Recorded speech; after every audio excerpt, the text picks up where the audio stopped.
Pakitago na lang po ako sa pangalang Mira. Isa po akong kasambahay. Ito na po ang naging trabaho ko simula pa nung mapadpad ako dito sa Maynila, sa edad na 17. Sa hirap ng buhay sa probinsya, hindi na ako nagawa pang pag-aralin nila tatay at nanay. Kaya naglakas loob na lang ako makipagsapalaran dito sa Maynila. Dala ang pag-asang makakatulong ako sa pamilya ko. Kasalukuyan po ako nagtatrabaho sa isang malaking subdivision dito sa Quezon City. Hindi ko na po babanggitin ang pangalan nun. May ibabahagi lang po ako sa inyong karanasan na nangyari dito sa mismong bahay na pinagtatrabahuan ko. Sadya ko pong babaguhin ang mga pangalan ng mga taong kasama sa kwento na ito para na rin po sa proteksyon nila. 7 taon na po nakalipas simula nung namasukan ako dito sa pamilya nila Ma'am Jenny at Sir Edward. Hindi po nila tunay na mga pangalan. Noong time na yun, nangailangan sila Sir Edward ng yaya dahil kailangan nang bumalik ni Ma'am Jenny sa trabaho. Kailangan nila ng katulong at mag-aasikaso sa anak nila na 1 taong gulang pa lang noon.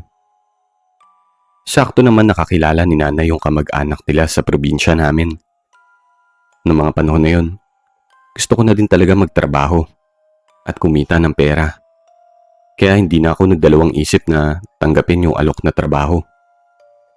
Sinagot naman nila Ma'am Jenny yung pamasahe ko papunta ng Maynila para agad akong makapagsimula. Hapon nang makarating ako ng Maynila, sinundo pa ako ng driver nila Ma'am. Natawagin na lang po nating Kuya Mon. Paglabas ko sa terminal, nandun na si Kuya Mon, nakaabang sa akin para ihatid na ako sa bahay ng mga amo ko. Hindi pa lang ako nakakarating sa bahay nila Ma'am, namangha na agad ako sa mga malalaking gusali na nadadaanan namin. Ganun talaga siguro pag first time mo makakita ng malalaking building. Sa probinsya kasi puro malalawak na bukirin at mga bundok lang ang makikita mo. Noong nakapasok kami sa subdivision kung saan nakatira sila Ma'am, namangha ulit ako sa mga bahay doon. Ang lalaki at ang gaganda pa. Halatang mga mayayaman talaga ang nakatira. Parang yun sa mga pelikula lang. Sabi ko pa sa sarili ko na ganito pala talaga ang mga bahay ng mga mayayaman. Unang tapa ko sa bahay ng mga amo ko. Manghang-mangha ko sa itsura nun. Sobrang laki kasi at modernong-moderno ang disenyo. Ang lawak pa ng bakuran. Literal na napanganga talaga ako. Nang makita ko si Ma'am Jenny, agad kong binati yun. Maaliwalas naman ang salubong niya sa akin. Kinamusta niya muna yung biyahe ko. Sinabi ko na ayos lang naman. Medyo masakit lang sa puwet dahil sa mahabang pagkakaupo sa bus. Sabi niya magpahinga muna ako at tinuro niya sa akin yung magiging kwarto ko. Dagdag niya na bukas i-orient niya raw ako sa mga tungkulin na gagampanan ko. Pati ang mga bagay na bawal at pwedeng gawin sa loob ng bahay. Lalong-lalo na sa loob ng subdivision. Medyo stricto daw kasi ang mga patakaran doon. Sinabi ko na wala namang problema dahil marunong naman akong rumispeto sa mga rules. Kinabukasan, kinausap na ako ni Ma'am habang nag-aalmusal kami. Sabi niya ang pinaka-role ko lang naman sa bahay nila ay asikasuhin ng anak nila na itago na lang natin sa pangalang Enzo. Sabi ni Ma'am at Sir, ako daw ang mag-aalaga kay Enzo pag nasa trabaho sila.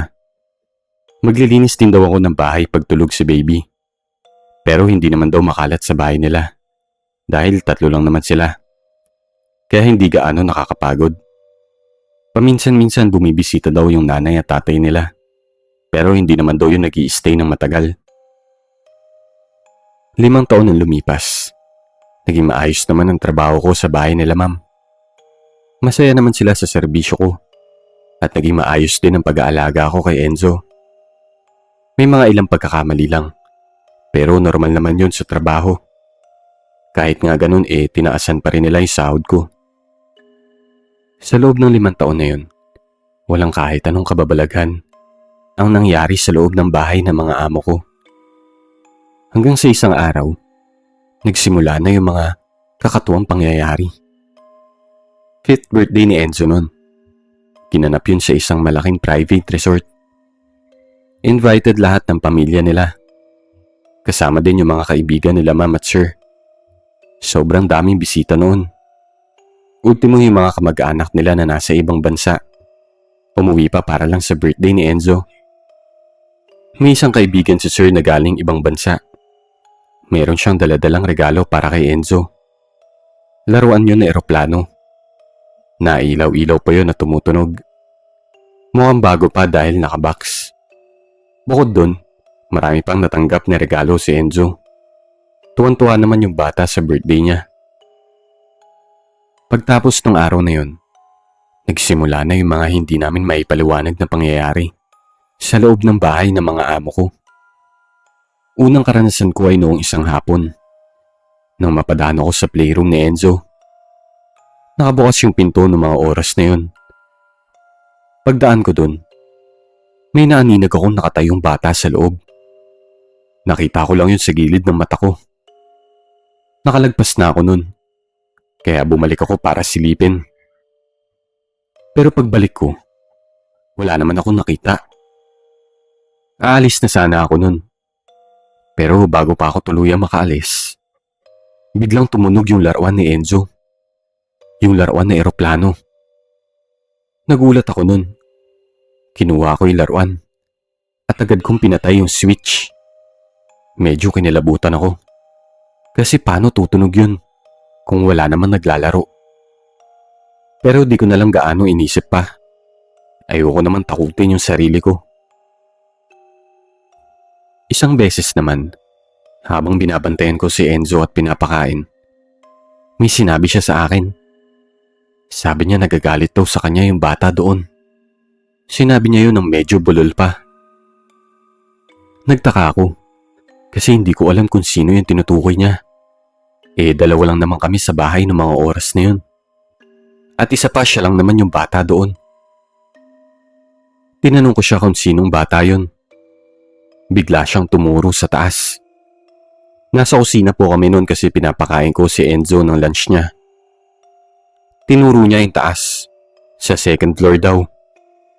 Tinanong ko ulit siya kung anong meron sa taas. Sabi niya bad daw. May bad daw na bata sa taas. Dito na ako medyo kinilabutan. Siguro tama yung hinala ko na may kaluluwa nga doon sa playroom ni Enzo. Sinabi ko na lang sa kanya na huwag siyang mag-alala kasi poprotek ko kako siya doon sa bad na bata. Kahit natakot din ako nilalakasan ko na lang yung loob ko para hindi matakot si Enzo. Sinabi ko yun kay Ma'am Jenny. Sabi ko may multo ata sa playroom ni Enzo. Pero hindi naman kasi sila naniniwala sa mga ganun. Kahit pa mismo si Enzo na yung nagsasabi sa kanila. Sabi lang ni Ma'am imaginary friend lang daw yun. Normal daw yun sa mga bata. Nawawala naman daw yun paglaki. Wala naman ako magagawa kung yun talaga yung paniniwala nila. Sinusubukan ko na lang din na huwag pansinin yung kaluluwa na yun na nanggagambala kay Enzo. Inilalayo ko na lang siya doon sa playroom. Palagi na lang kami nasa baba at doon sa garden para lang hindi niya makita yung bata. Akala ko nung una ay hanggang playroom lang yung kaluluwa noong batang nagpaparamdam. Pero doon pala ako nagkakamali. Isang gabi, nagising ako kasi may naririnig akong ingay sa loob ng bahay. Yung kwarto ko po kasi sa unang palapag, malapit sa kusina. Hindi ko matandaan kung anong oras na yun, pero madaling araw na. Narinig ko na may mga yabag na maliliit na parang tumatakbo. Tumayo ako para silipin kung ano yun. Lumabas ako ng kwarto ko at nagpalinga-linga sa buong sala. Pagtingin ko dun, tama nga yung naririnig ko. Kasi may nakita nga akong tumatakbong bata doon. Paikot-ikot siya sa malaking sopa ng living room. Noong una, akala ko si Enzo lang yun. Dahil medyo nanlalabo pa yung paningin ko. Galing nga kasi ako sa tulog. Tinawag ko yun. Sinabi ko na bakit naglalaro siya ng ganitong oras. Akma ko na sana siyang lalapitan at kukunin para itaas sa kwarto nila. Pero nung luminaw na yung paningin ko, dito na ako natakot ng sobra. Kasi may nakita nga akong bata. Pero yung akala ko na si Enzo ay hindi pala. Isang bata yun na foreigner ang itsura. Tumatakbo yun at patawa-tawa pa. Hindi ako makagalaw ng mga oras na yun. Hindi ako makapaniwala na may nakikita akong multo. Maya-maya lang, bigla yun tumigil sa pagtakbo. Tapos tumingin sa akin. Ilang segundo kami nagkatitigan nung bata bago ito naglaho na parang usok. Dito na ako napatakbo na mabilis, papasok sa kwarto ko. Nilak ko yung pinto. Tinulokbong ko talaga yung unan ko sa mukha ko dahil takot na takot ako ng mga sandali na yun. Kinabukasan, habang pinapakain ko si Enzo ng almusal, ikikwento ko dapat sa mga amo ko kung ano yung nakita ko kaninang madaling araw. Pero bago pa man ako magkwento, tinawag ako nila ma'am at sir. May sasabihin daw sila. Pumunta kami doon sa laundry area para hindi marinig ni Enzo yung pag-uusapan namin. Sabi ni ma'am, naniniwala na daw sila sa sinasabi ko tungkol dun sa multo. Nagkwento sila ma'am. Sabi nila paggabi daw, may naririnig silang tumatakbo sa labas ng kwarto nila. Tuwing hating gabi daw yun. Tapos naririnig nila na may batang tumatakbo. Pagtitignan naman daw nila, wala naman silang nakikita doon. Ang kapansin-pansin lang daw ay palagi nakabukas yung playroom ni Enzo. Kahit na sinisigurado naman nila na nakasara yun bago matulog. Kinuwento ko na din sa kanila yung naranasan ko. Pagtapos nila marinig yun, napagpasya nila ma'am at sir na ipabless ulit yung buong bahay. Ilang linggo rin yung lumipas nang wala kaming kahit anong nararamdaman o nakikita na kaluluwa ng bata sa bahay. Akala namin doon na natatapos yun. Pero ilang linggo lang ulit yung lumipas. Nagsimula ulit ang pagpaparamdam noon. Isang araw, napagpasyahan kong linisin yung playroom ni Enzo. Inayos ko yung mga laruan niya at pinunasan ko yun isa-isa. Dinampot ko yung nakakalat na laruan na eroplano para punasan yun. Ilalagay ko na sana yun sa lagayan. Pero bago ko pa magawa yun, bigla na lang may tumulak sa akin mula sa likod. Napasubsob talaga ako nun. Paglingon ko, wala naman akong nakitang tumulak sa akin. Biglang pumasok sa isip ko yung batang multo dahil dun sa eroplanong laruan. Bumalik na naman yung takot ko nun. Lumabas ako at sinara yung pinto ng playroom. Ang susunod ko na ikikwento ay yung pinakahuli at pinakanakakatakot na karanasan ko sa multo ng bata na yun. Isang araw, iniwan ko si Enzo sa living room. Naglalaro lang siya ng mga oras na yun. Sabi ko doon lang siya kasi lilinisin ko kako yung kusina. Ilang minuto ang lumipas. Nagulat na lang ako nang biglang tumakbo si Enzo papunta sa akin habang umiiyak. Pinapakita niya sa akin yung braso niya. Nung tignan ko yun, nabigla ako sa nakita ko. Kasi namumula yun. At ang mas nakakabigla ay hugis ngipin yung namumula na parang kinagat. Tinanong ko siya kung anong nangyari sa kanya. Pero hindi siya sumasagot. Umiiyak lang siya at tinuturo yung sala. Pagsilip ko dun, halos mapatakbo na ako sa takot. Kasi nakita ko ulit yung bata na nakita ko noon. Pero hindi na siya masaya ngayon. Dahil nakatingin yun sa akin ng matalim. Habang hawak-hawak yung laruan ni Enzo na eroplano.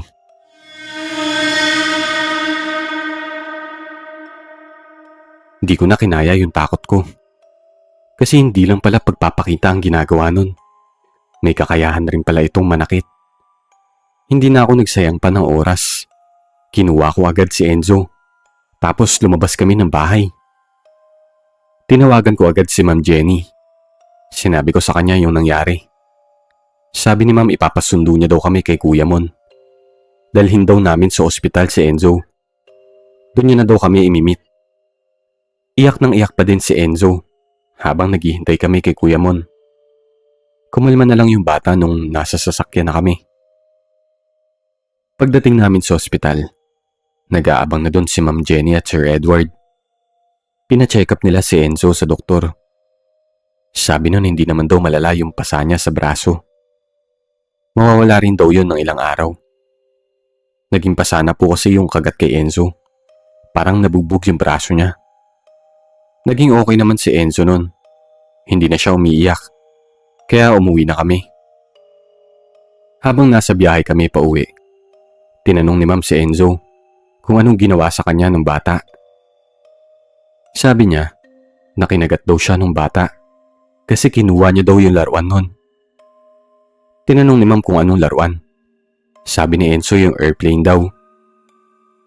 Sinabi ni Sir kay Ma'am na itapon na namin yung laruan. Dahil ayun siguro yung pinagmumula ng batang multo na nagpaparamdam sa bahay nila.